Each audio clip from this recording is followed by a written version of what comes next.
İslam asker dеңиз флотунун улуу башчылары, агайыны Барбаростор, ислам жихад күчтөрү Испания жана Португалияга каршы күрөшүүдө агайындар Хайруддин жана Уруч Барбаростор келгенге чейин жакшы уюша алышпай турган.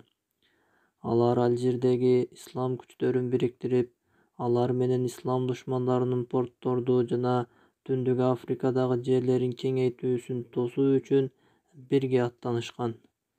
Белгилүү ислам тарыхчысы доктор Али Ас-Саллаби: "Мен бул китептин үстүндө иштеп, унутулуп калган тарых барактарын барактаган сайын, биз билбеген тарыхыбыздын баарын бул үммөттүн душмандары аябай жакшы билишерине ынангандыгым күчөп жатты. Алар биздин тарыхыбызды өтө жакшы окушкандыктан, биз алардын тузагына түшүп калдык. Биз өз тарыхыбызды жана баатырларыбызды унутуп, билимсиздиктин жана артта калуунун чеңгелине түштүк. Эгерде сиз бул корутундуларды доомат жана жазуучунун фантазиясы деп ойлосоңуз, анда Голливуд чыгарган каракчылар жөнүндөгү тасмалардагы, аңгемелердеги, жада калса мультфильмдердеги белгилүү каракчынын атын сурап көрүңүз. Ал адам көпкө ойлонбой эле ал кызыл сакалдуу, бир көздүү, колу кесилген жана жыгач буттуу каракчы Барбарос деп жооп берет. Аны дайыма Кариб деңизинин каракчылары деген кинотасмадан көрүшүңүз мүмкүн. Чын-чынына келгенде, бизден жашырууну каалашып, бизге коркунучтуу кылып көрсөтүп жаткан Барбарос инсан тарыхында сейрек кездешүүчү ислам баатырларынын бири болгон. Ал Кадырбаркка татыктуу, чыныгы лидерлик сапаты бар адам болгон. Аллах жолунда жихад кылган. Ал душмандар айткандай кан төккүч болгон эмес, тескерисинче миңдеген күнөөсүздөрдүн канын, жанын сактап калган адам болгон. Агайыны Барбаростордун тарыхы да биз айтып өткөн тарых бурмалоочулардын теориясынан болуп эсептелет. Бул ыкмалардын бири тарыхта алардын аты аталбай тургандай кылып баатырларыбызды таптакыр өчүрүп салуу. Алардын тарыхты баяндоодогу эң жаман балит ыкмасы улуу исламий баатырларды кылмышкер, кан төккүч кылып көрсөтүү.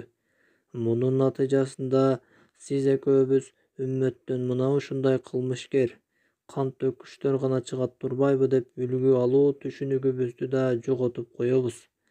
Чыныгы баатырларыбыздын ордуна Синдбад, Алладин жана Ууру Али Бабага окшогон ойдон чыгарылган жомокторун мээбизге куюшат. Биздин икаябыз жер ортолук деңиздин жээктеринен башталат. Анда түбү албаниялык деңиз баатырынын аты алыстан угулуп калган учур эле. Ал исламдагы белгилүү Исра жана Ми'рач түнү төрөлгөндүгү үчүн атасы ага Уруч деп ат койгон. Түшүндүрмө: Исра жана Ми'рач бул түнү Аллахтын элчиси саллаллаху алейхи вассалам Меккеден Иерусалимге, ал жерден асманга Аллахтын алдына чыккан. Мына ушул түнү биз мусулмандарга 5 убак намаз парз кылынган. Кийин бул түн мусулмандарда ыйык түн катары белгиленип калган. Түшүндүрмөнүн аягы. Бул деңиз баатыры Андалустагы күнөөсүз тургундарды Испан инквизициясынын азабынан куткаруу үчүн Тунис жээктери менен сүзүп өтүү чечимин чыгарат. Ошондо Европанын көчөлөрүндө эч нерседен коркпой, деңизде бараткан албаниялык мусулман деңизчиси тууралуу сөздөр тарайт. Аны Андалус мусулмандары аларды инквизициядан куткаргандыгы үчүн урмат-сый көрсөтүү иретинде Баба Уруч деп атап коюшкан. Ал эми италиялыктар Баба Уручду Барбарос деп өзгөртүп коюшкан. Мунун мааниси кызыл сакалдуу адам. Мына ушул Голливуд тасмаларындагы каракчынын кызыл сакалдуу болгондугунун себеби болушу ыктымал. Уруч жер ортолук деңизде бир тууганы Хызыр, Хайруддин Барбарос менен бирге болгон. Уруч бир ирет Родосто Крестүүлөрдүн Иоанн ордени каракчыларынын колуна түшүп калат. Бирок бир айласын таап, алардын колунан кутулуп чыгып, бир тууганы Хайруддинге кайра кошулат.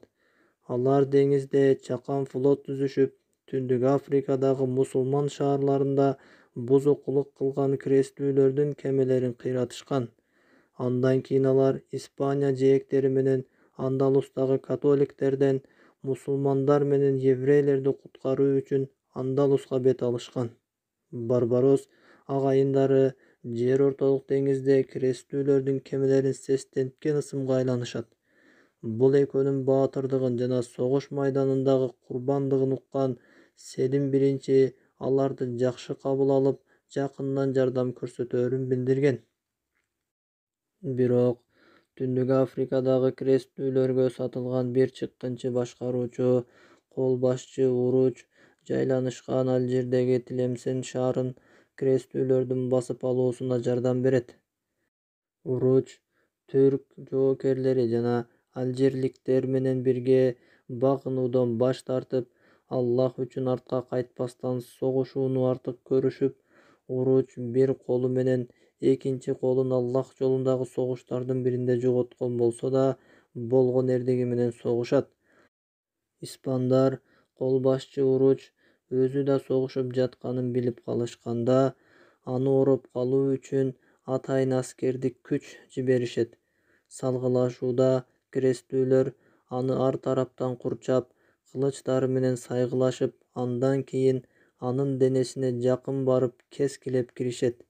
Кол башчы Уруч Барбарос ал коркоктордун алдында артка кайтпастан алга карай чыгып шейит болот. Крестүүлөр муну менен эле чектелбестен, анын башын кесип алышып, бүтүндөй католик Европаны кыдырып, майрамдап чыгышкан.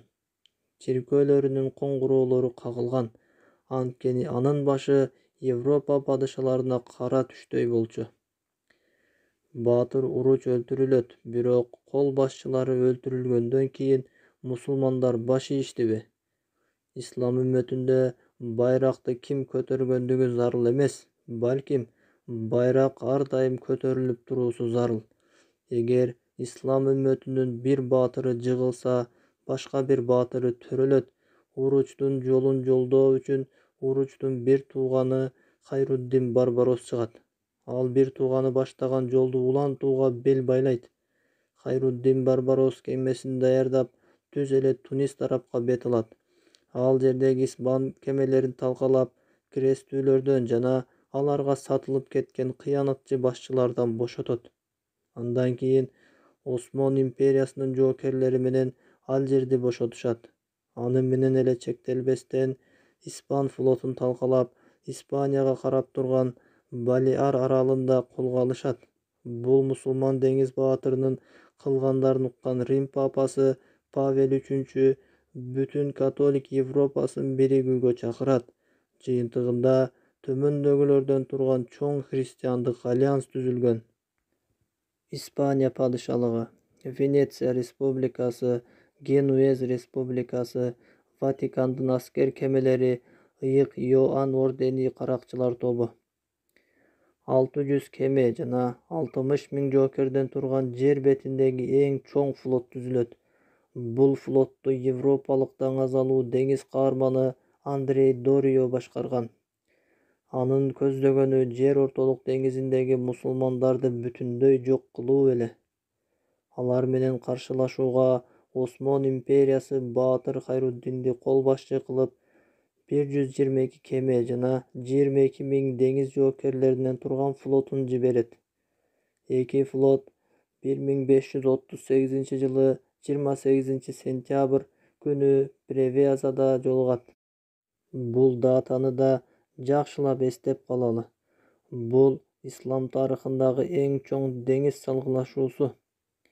Крестүүлөрдүн сан, курал жагынан жогору турганына карабастан, деңиз кол башчысы Хайруддин удама-удаа күтүүсүз соккуларды уруп, душмандардын кемелерин курчап алуу мүмкүнчүлүгүн табат жана аларды курчап алганга жетишет. 5 саатка созулган бул деңиз салгылашуусунда крестүүлөрдүн кемелери талкаланып, башчысы даңазалуу Андрей Дорио араң качып кутулат. Хайруддин бул чоң флотту талкалап, Осмон ислам халифаты чоң жеңишке жетишет. Мусулмандардын бул улуу жеңишинен кийин христиандардын бардык өлкөлөрүнө коркунуч, тынчсыздануу тарайт. Ал эми Хайруддин Барбаростун жеңиши бардык мусулман шаарларына тарап, Мекке, Медина, Аль-Кудс, Бомбей, Дамаск, Каир, Самарканд жана бардык мусулман өлкөлөрүнүн мунараларынан Аллаху Акбар деген кыйкырыктар менен коштолот. Хайруддин Барбарос мусулмандар үчүн кылган бул чоң жакшылыгы менен эле чектелбестен, Султан Сулайман Канунинин буйругу менен кайрадан эле мусулмандар менен еврейлерди христиандардын мыкаачылыгынан куткаруу үчүн Жер ортолук деңизине түшүп, андалустук жаш балдардан, аялдардан жана кары картаңдардан турган миңдеген качкындарды кемелер менен ислам өлкөлөрүнө алып келишет. Бул жакшылыктан кийин андалустуктар ыраазычылыктарын билдирүү иретинде анын өзүнүн Хызыр атынын ордуна Хайруддин деген ысым беришет. 1541-жылы гренадалыктар Султан Сулайман Кануниге кат жиберишет. Биздин жаныбызда кадырлуу вазир, Аллах жолунда салгылашуучу жана динсиздерге кылыч көтөргөн Хайруддин болду. Ал биздин абалыбызды жана башыбызга келген кыйынчылыкты билди. Ошондо биз андан жардам берүүсүн сурандык эле, ал бизге жардамын берди. Ал динсиздердин колунда азап чеккен көп мусулмандардын кутулуусуна себеп болду.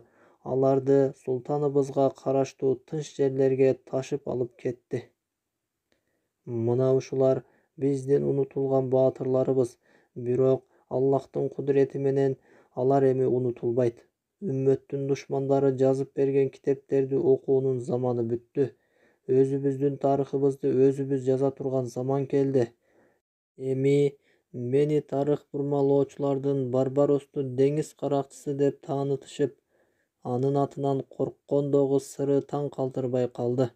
Анткени анын атын укканда эле алардын даңазалуу деңиз каармандарынын жүрөгү түшүп калат эле. Алжир ошол күндөн тарта Жер ортолук деңизиндеги мусулмандардын флотунун порт базасына айланган. Ал эми Хайруддин Барбарос ушул ислам өлкөлөрүнүн башчысы болуп дайындалган. Анын башкаруусу менен Осмон империясынын аскер деңиз флоту бардык деңиздерде жана океандарда эң чоң флотко айланган.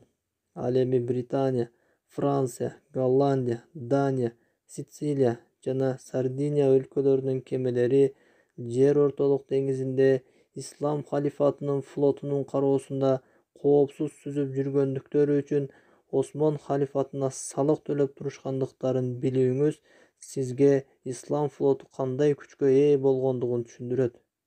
Бирок бул иштин Алжирди басып алууга кандай тиешеси бар эле? Эмне үчүн жаңы заманда колонизаторлор араб өлкөлөрүнүн арасынан биринчи Алжирди колонизациялашкан? Эмне үчүн Алжирдин өзүн? Дүйнө жүзүндөгү эркиндик үчүн күрөшкөндөрдүн символу катары белгилүү болгон алжирлик улуу кол башчы ким болгон? Кезектеги улуу инсаныбыз